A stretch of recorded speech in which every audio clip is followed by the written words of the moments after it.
Friends, welcome to our channel. Brahmamudi serial next ఎపిసోడ్లో ఏం జరగబోతోందో ఈ వీడియోలో చూసి తెలుసుకుందాం.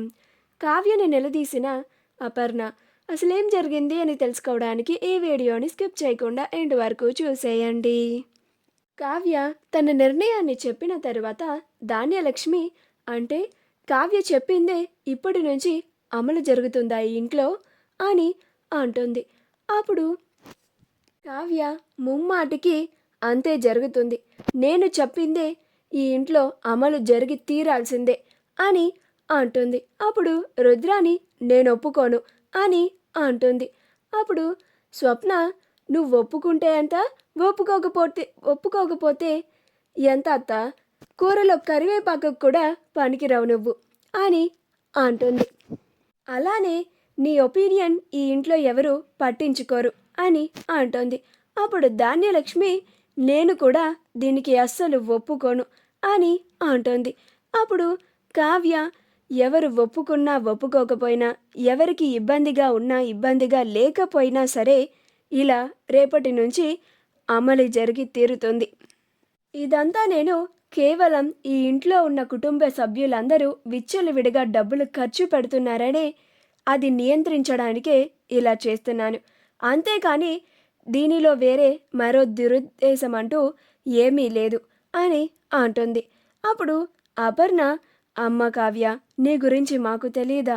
నువ్విలాగా సంజాయిషి చెప్పుకోవాల్సినంత అవసరం లేదమ్మా నీకు. నీకు ఏది చెయ్యాలనిపిస్తే అది చెయ్యి. నువ్వు ఏం చేసినా ఈ కుటుంబంకి మంచి జరగాలనే చేస్తావని మాకు ఆ నమ్మకం ఉంది అని అంటుంది. అప్పుడు సుభాష్ కూడా అవునమ్మా కావ్య, నువ్వు చాలా మంచి నిర్ణయాన్ని తీసుకున్నావు, మా సపోర్ట్ నీకెప్పుడూ ఉంటుంది అని అంటాడు.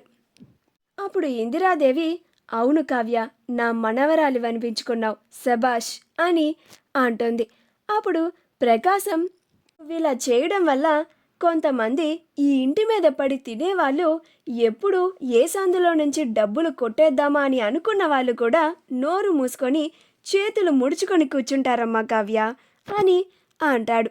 అప్పుడు స్వప్న అవును కావ్య, నువ్వు ఇలా చేయడం వల్ల వాళ్ళకి బుద్ధి చెప్పినట్టు అవుతుంది అని అంటుంది. అప్పుడు రాజు ఏం మాట్లాడకుండా మౌనంగా ఉంటే అప్పుడు రుద్రాని రాజ్, నీ భార్య ఇంతలాగా మాట్లాడుతూ ఉంటే నువ్వు ఒక్క మాట కూడా అనవేంటి రాజ్ అని అంటుంది. అప్పుడు రాజ్ కావ్య మాటే నా మాట, కావ్య చాలా మంచి నిర్ణయాన్ని తీసుకుంది అని అంటాడు. అప్పుడు కావ్య చాలా సంతోషిస్తుంది. అపర్ణ సుభాష్లు కూడా రాజ్ కావ్యకి సపోర్ట్ చేశాడు అని చాలా సంతోషపడుతూ ఉంటారు. ఆ తరువాత అందరూ అక్కడి నుంచి వెళ్ళిపోతారు. రాజ్ కావ్యలిద్దరూ వాళ్ళ గదిలోకి వెళ్ళిపోగానే రాజ్, కళావతి నువ్వు చాలా మంచి పని చేశావు. ఇలా చేయడం వల్ల మనం ఇంట్లో ఉన్న ఆ కొంత డబ్బుతోనే ఇంట్లో అవసరాలన్నీ తీర్చుకోవచ్చు. ఇలా చేయడం వల్ల ఇంట్లో వాళ్ళందరికీ ఇబ్బందిగా ఉన్న ఒక 5 నెలల వరకు ఇలా చేయడం తప్పదు అని అంటాడు. అప్పుడు కావ్య అవునండి, ఇలా చేయడం వల్ల వాళ్ళకి ఇబ్బంది కలగడమే కాదు, వాళ్ళకి డబ్బు విలువ ఏంటో తెలిసి వస్తుంది, ఇది మంచే కదా అని అంటుంది. అప్పుడు రాజ్ అవును కళావతి, నువ్వు నాకు చెప్పినట్లుగా ఇంట్లో నేను చూసుకుంటాను అని నాకు చెప్పినట్లుగానే ఇంట్లో నువ్వు బాగా చూసుకుంటావని నాకు బాగా నమ్మకం వచ్చింది. నేను ఆఫీసులో చూసుకుంటాను. ఈ విషయం మనిద్దరి మధ్యలోనే ఉండాలి. ఇది మనిద్దరిని దాటి మూడో వ్యక్తికి, మూడో కంటికి కనపడకూడదు, వినపడకూడదు అని అంటాడు. అప్పుడు కావ్య ఎవరికి తెలియనీయకుండా నేను చూసుకుంటాను కదండి అని అంటుంది. ఆ తరువాత వాళ్ళిద్దరూ నిద్రపోతారు. మరుసటి రోజు కావ్య శాంతాకి కూడా మెనూ ఇచ్చి ఇంట్లో 4 రకాలు వండకుండా ఒకే రకమే వండేలాగా టిఫిన్ని చేయిస్తుంది. అలా రుద్రాని ధాన్యలక్ష్మి టిఫిన్ చేయడానికి కూర్చుంటారు. అలా రుద్రాని అన్ని బౌల్స్ని చూస్తూ ఉంటే దేనిలో చూసినా ఇడ్లీయే ఉంటుంది. అప్పుడు రుద్రాని శాంతాని పిలుస్తుంది. అప్పుడు శాంత వచ్చి ఏంటమ్మా అని అంటుంది. అప్పుడు రుద్రాని ఏంటి ఇడ్లీ చేశారు, అన్నిటిల్లో అదే ఉంది అని అంటుంది. అప్పుడు శాంత కావ్య అమ్మ చెప్తేనే నేను ఇలా చేశాను అని అంటుంది. అప్పుడు రుద్రాని కావ్య కావ్య అని పెద్దగా అరుస్తూ ఉంటుంది.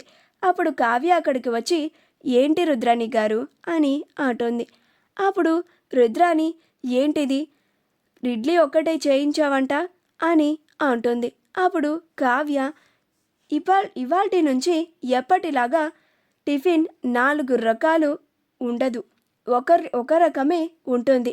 అలా డబ్బులనైనా ఆహార పదార్థాలైనా దుబారుగా వాడేసి పడేయడం నాకు నచ్చదు. అలా రోజు 4 రకాలు వండడం వల్ల చాలా ఆహారం మిగిలిపోతుంది, అది రోజు పడేయాల్సి వస్తుంది. అలా చేయడం చాలా తప్పు, అందుకనే ఇలా చేయిస్తున్నాను అని అంటుంది. అప్పుడు రుద్రాని ఈ ఇడ్లీ నేను తినాలా ఇప్పుడు, నేను అస్సలు తినను అని అంటుంది. అప్పుడు కావ్య తినకపోతే మానేయండి అని అక్కడి నుంచి వెళ్ళిపోతుంది. అప్పుడు రుద్రాని కోపంగా కావ్యని చేసి ఇప్పుడు నేను ఈ ఇడ్లీని చచ్చినట్టు తినాల్సిందేనా అని బలవంతంగా ఆ ఇడ్లీనే తింటూ ఉంటుంది. అప్పుడే రాజ్ పైనుంచి మెట్లు దిగుతూ వస్తూ ఉంటాడు. అప్పుడు అపర్ణ రాజ్ ఒకసారి ఇలా రా అని అంటుంది. అలా అపర్ణ కావ్యని కూడా బయటికి తీసుకెళ్తుంది. అప్పుడు అపర్ణ వెళ్ళి బయట గార్డెన్లో కూర్చొని మౌనంగా ఉంటుంది. అప్పుడు రాజ్ అక్కడికి వెళ్ళి కావ్య అపర్ణని చూసి ఇప్పుడు మమ్మీ పిలిచిందంటే నాకేదో క్లాస్ పీకబోతోంది, లేదా ఏదో విషయం గురించి అడగాలనుకుంటోంది అని అనుకుంటూ ఏంటి మమ్మీ పిలిచావు అని అంటాడు. అప్పుడు అపర్ణ చెప్తాను ఆగు అని కావ్య నువ్వు ఎన్నడూ లేనిది ఇంత స్ట్రిక్ట్గా రూల్స్ పెట్టి మరి పైగా ఇంట్లో కూడా వంట పెద్ద మొత్తాన అంతకు ముందులాగా చేయనివ్వకుండా ఎంత అవసరం ఉందో అంతే చేయిస్తున్నావు. ఇంట్లో అవసరాలకైనా సరే ఎంత అవసరం ఉందో అంతే ఖర్చు పెట్టిస్తున్నావు.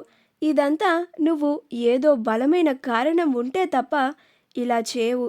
అది ఏంటో చెప్పు కావ్య అని అంటుంది. అప్పుడు కావ్య ఏం చెప్పాలో అర్థం కాక అలానే అపర్ణని చూస్తూ ఉంటుంది. అప్పుడు రాజ్ అనుకున్న విధంగానే మమ్మీకి డౌట్ వచ్చేసింది, అందుకే కళావతిని నిలదీస్తోంది అని అనుకుంటూ ఉంటాడు. అప్పుడు అపర్ణ ఏంటి కావ్య నాతో చెప్పకూడదా అని అంటుంది. అప్పుడు కావ్య అయ్యో అత్తయ్య గారు అలాంటిది ఏమీ లేదు, ఈ ఇంట్లో వాళ్ళు అందరూ విచ్చలవిడితనంగా ఉంటున్నారు అని వాళ్ళని మార్చడానికి నేను ఇలా ప్రయత్నిస్తున్నాను అని అంటుంది. అప్పుడు అపర్ణ నా మాట దాటేయకు కావ్య, ఇది నువ్వు ఏదో బలమైన కారణం వల్ల ఇలా ప్రవర్తిస్తున్నావు. నువ్వు నాకు ఆ సమస్యని చెప్పుకోవాలని నీ మనసుకు అనిపిస్తున్నా కానీ నువ్వు అది బలవంతంగా నీ గొంతు దగ్గర ఆపేస్తున్నావు, అది నాకు స్పష్టంగా అర్థమవుతోంది. కానీ ఒక్క మాట గుర్తుంచుకో కావ్య, నా సపోర్ట్ నీకు ఎప్పుడూ ఉంటుంది అని అంటుంది. మా వీడియో కనుక మీకు నచ్చినట్లయితే లైక్ చేయండి, షేర్ చేయండి, మా ఛానల్ని సబ్స్క్రైబ్ చేసుకోండి, పక్కనే ఉన్న బెల్ ఐకాన్ని క్లిక్ చేయడం మాత్రం మర్చిపోకండి.